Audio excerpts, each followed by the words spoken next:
اعوذ باللہ من الشیطان الرجیم، بسم اللہ الرحمن الرحیم۔ آج ہم ستر کے بارے میں سوال جواب پڑھیں گے۔ ستر کسے کہتے ہیں؟ ستر عورت کسے کہتے ہیں؟ جواب، ستر کے لغوی معنی ہے چھپانا، یعنی ڈھانپنا۔ جن اعضاء کا چھپانا ضروری ہے ان کو عورت کہتے ہیں، اور مجموعی طور پر چھپانے کی اس عمل کو ستر عورت یعنی پوشیدہ اعضاء کا چھپانا کہتے ہیں۔ ہمارے عرف میں ان مخصوص اعضاء کو بھی ستر کہتے ہیں جن کو چھپانا ضروری ہے۔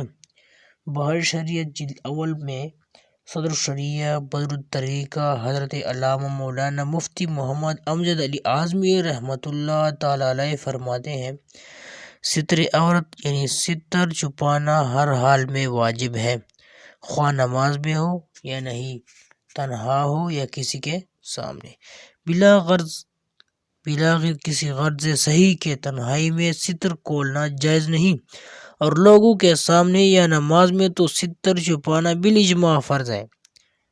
ستر کے متعلق احکام کی دو اقسام ہیں۔ نمبر 1، نماز میں مرد و عورت کے لیے ستر کے احکام۔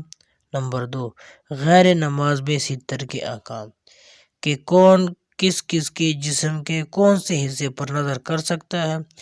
پہلی قسم کی مختصراً تفصیلاً سوالاً جواباً ملاحظہ فرمائیے۔ مرد کا ستر کہاں سے کہاں تک ہے؟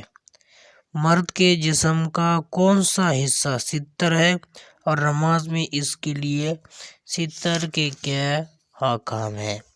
جواب اس کا، صدر الشریعہ بدر الطریقہ حضرت علامہ مفتی محمد امجد علی اعظمی رحمۃ اللہ تعالی علیہ فرماتے ہیں، مرد کے لیے ناف کے نیچے سے گھٹنوں کے نیچے تک ستر یعنی عورت ہے، یعنی اس کا چھپانا فرض ہے۔ ناف اس میں داخل نہیں اور گھٹنے اس میں داخل ہے۔ اس زمانے میں بہت ایسے ہیں کہ تہبند یا پاجامہ اس طرح پہنتے ہیں کہ پیڑو یعنی ناف کے نیچے کا کچھ حصہ کھلا رہتا ہے، اور اگر کرتے وغیرہ سے اس طرح چھپا ہو کہ جلد یعنی کال کی رنگت نہ چمکے تو خیر، ورنہ کیا ہے، حرام ہے۔ اور نماز میں چوتھائی کی مقدار کھلا رہا تو نماز نہ ہوگی۔ اور بعض بے باک ایسے ہیں کہ لوگوں کے سامنے گھٹنے بلکہ ران تک کھولے رہتے ہیں، یہ بھی حرام ہے، اور اس کی عادت ہے تو کیا ہے، فاسق ہے۔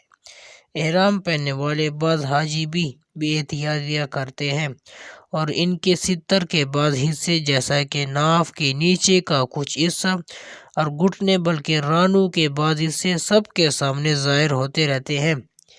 ان کو توبہ کرنی اور آئندہ احتیاط کرنی لازم ہے۔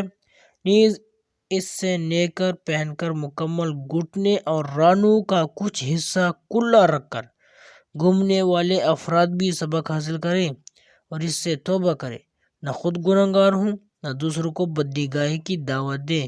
اگر کوئی نیکر پہنے ہوئے ہو تو دوسرے مسلمان کے لیے لازم ہے کہ اس کے کھلے ہوئے گھٹنوں اور رانوں کو دیکھنے سے کیا کرے، اپنے آپ کو بچائے۔ اللہ تعالی ہمیں ان پر عمل کرنے کی توفیق عطا فرمائے۔ انشاءاللہ پھر آگے بھی پڑھیں گے۔ کل انشاءاللہ عورت کا ستر کیا ہے اس کے بارے میں کچھ پڑھیں گے۔